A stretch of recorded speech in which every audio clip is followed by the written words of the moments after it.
Mais, salut tout le monde, je pense que vous allez très très bien. Je pense que vous avez passé une meilleure journée. C'est jeudi 6 octobre 2022. Je pense que vos familles et tout le monde va bien. Donc, c'est par rapport aux abonnés, puisque j'avais vraiment permis, j'avais fait certaines promesses de vous donner tout au moins les secrets d'investissement parce que je veux voir mes abonnés évoluer. Je veux voir mes abonnés être les uns, être dans l'aisance, c'est-à-dire être dans ce qu'on appelle les lacs du bonheur. Je veux que mes abonnés soient des investisseurs, ils soient des entrepreneurs, ils soient aussi dans des domaines, voilà, dans les domaines qui sont aussi très bons, des domaines qu'ils aiment, et pour qu'on puisse avancer. Notre objectif, c'est de faire avancer l'Afrique. C'est de pouvoir voir une jeunesse qui est très, très déterminée, une jeunesse qui est prête à investir, une jeunesse qui est prête à vraiment s'engager dans tout ce qui est très bon. Donc, mais pour ça, il faut des spécialistes pour aider cette jeunesse-là, parce qu'on ne peut pas laisser la jeunesse comme ça sans pouvoir les donner des outils. Et ces outils-là font partie de la formation, des informations qui sont nécessaires à leur succès, à leur développement. Donc, c'est pour cela que je suis ici. Donc, aujourd'hui, nous sommes en train de parler d'entrepreneuriat et aussi d'emploi pour la jeunesse, comme j'avais fait hier la vidéo. C'est la suite logique de la vidéo d'hier, voilà, pour pouvoir au moins se donner certains ingrédients qui pourront aider cette jeunesse-là à progresser. Euh, Restons surtout côté entrepreneuriat. Côté entrepreneuriat, le sujet qu'on va entamer aujourd'hui, c'est la gestion de l'entreprise. C'est vrai, on a parlé de capital d'investissement, on a parlé de comment chercher les opportunités, mais il faut parler de la gestion de l'entreprise. L'entreprise, créer une entreprise est très facile que gérer une entreprise. La gestion d'une entreprise est très, très compliquée. Très, très, très, très compliquée. Donc, il faut aussi qu'ils viennent vous expliquer les contours, ce que vous devrez faire pour pouvoir vraiment bien vous en sortir dans le domaine de la gestion d'une entreprise. La première chose à faire, la première ressource au niveau du succès d'une entreprise, ce sont ces hommes. Les hommes que vous allez embaucher, les hommes qui vont vous accompagner dans votre rêve, c'est très très essentiel de choisir des hommes de qualité. Et ces hommes de qualité-là en Afrique ne se reposent pas seulement sur des gens qui ont eu déjà des diplômes, mais des gens qui sont honnêtes. Et pour le choix de ces gens qui sont honnêtes-là, il faut forcément faire des interviews, essayer de voir, de leur donner certains petits problèmes à résoudre et essayer de voir comment est-ce que ces gens-là pourront résoudre ces problèmes-là.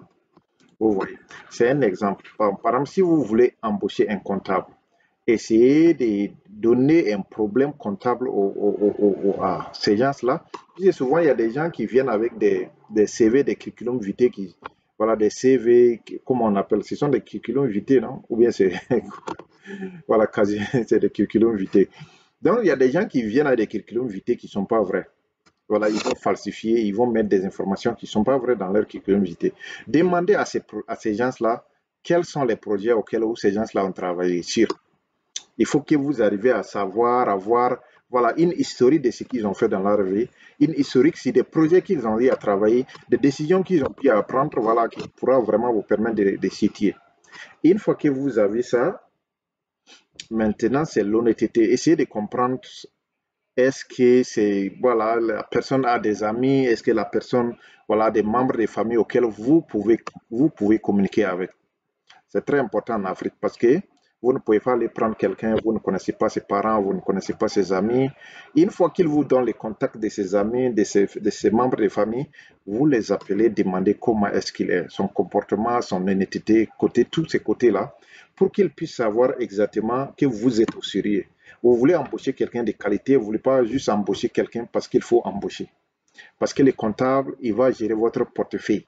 Et si vous n'avez pas un homme honnête, la personne peut s'enfuir avec votre argent. C'est ça qui est très très difficile, qui sera très très difficile à gérer. La deuxième chose, c'est essayer de voir, quelqu'un peut avoir l'expérience, mais aussi faire face à certains problèmes internes auxquels il faut avoir une certaine expérience pour pouvoir gérer ces problèmes internes-là.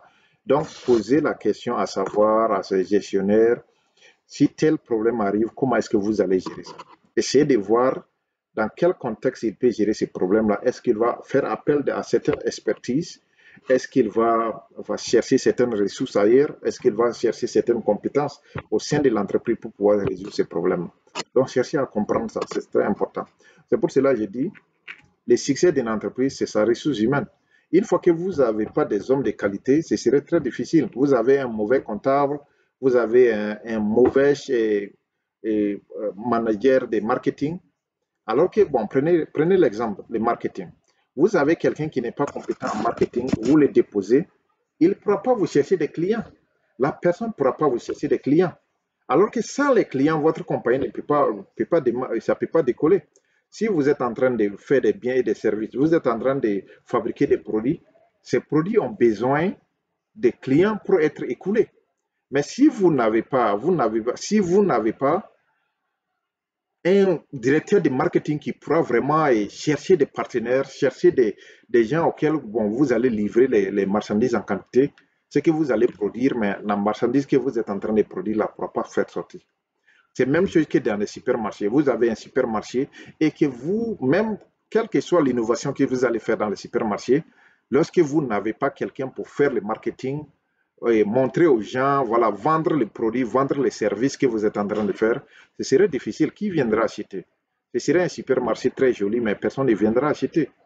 Voilà. Il y a quelque chose aussi qui manque à la jeunesse africaine quand ils font et quand les jeunes font des boutiques dans les quartiers, font des boutiques dans des 6 mètres comme ça, ils ne cherchent pas à faire le marketing de leur boutique.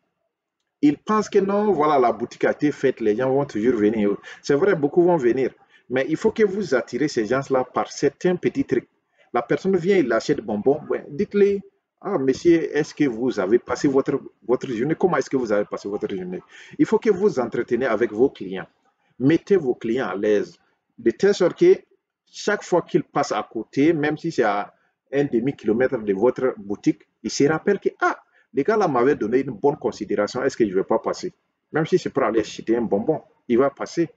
Donc, donnez cette considération-là à vos clients. Ne laissez pas vos clients comme, ne les traitez pas comme c'est eux qui ont besoin de vous, alors que en réalité, c'est vous qui avez besoin de vos clients. Donc, ça fait que c'est très important, ce côté est très, très critique. Et troisième chose, bon, j'ai parlé de marketing, j'ai parlé des comptables, je vais parler de qui? La production. Les gens qui vont travailler chez vous, mettez-vous, assurez-vous que vous les supervisez en permanence parce que il y a des gens qui viennent juste pour travailler, mais bon, sans quelqu'un qui est derrière eux, ils ne vont pas faire le travail. Donc, ayez le courage de venir de temps en temps, voilà, passer le temps avec eux et aussi ne vous comportez pas, arrêtez de vous comporter comme vous êtes déjà un grand patron qui ne va pas mettre ses pieds dans le travail. Bon, je prends un exemple. Si j'ai un chantier et que je veux vraiment suivre les chantiers, je veux voir l'évolution du chantier, quand je pars pour superviser mes travailleurs là, souvent je viens même en tenue de travail. Je viens les assister, les prendre des briques, les donner, voilà, faire ça, ils ont besoin de l'eau. Donnez de l'eau à ceux qui travaillent, aux manœuvres, aux contracteurs. Donnez-leur de l'eau, payez des boissons, les donner. Faites en tout cas ce qui est bon pour pouvoir gagner leur cœur. Il faut faire ça. Parce qu'il ne faut pas juste venir croiser les mains, c'est vous les patrons, commencer à tourner autour des chantiers et regarder les gens travailler. Ce n'est pas un acte humain. L'entrepreneur, quand on dit que vous êtes patron, ça ne veut pas dire que non, vous devrez laisser tout aux gens de gérer. Faites quelque chose de telle sorte que quand quelqu'un est en train de vous voir faire, ceux qui travaillent là-bas, ça leur donne le goût de travailler, ça leur donne la passion de travailler, ça donne une valeur à leur métier. Voilà, donc c'est ce côté aussi, je voulais souligner à ceux qui, bon, par exemple, ils ont commencé une petite entreprise, les gens commencent déjà à les appeler patrons et même ils se voient déjà au ciel. Donc arrêtez ça. Si vous voulez vraiment aller très loin, arrivez dans vos chantiers, arrivez dans votre lieu de travail, mettez-vous au travail avec les employés pour les faire comprendre que vous êtes vraiment engagés à ce que la chose marche.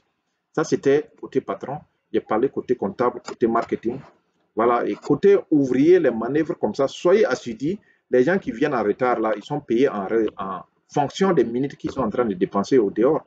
Voilà, mettez un service de telle sorte que les gens ne doivent pas venir en retard, venir perturber le travail. Il faut que ça soit net. Les gars veulent travailler, il n'a qu'à venir très tôt. Il vient à l'heure pointu et descend à l'air pointu. À ce moment, vous allez voir comment est-ce que vous êtes en train de progresser. Donc, c'était très important à ce que je vous parle de ces points qui sont très essentiels à la gestion d'une entreprise.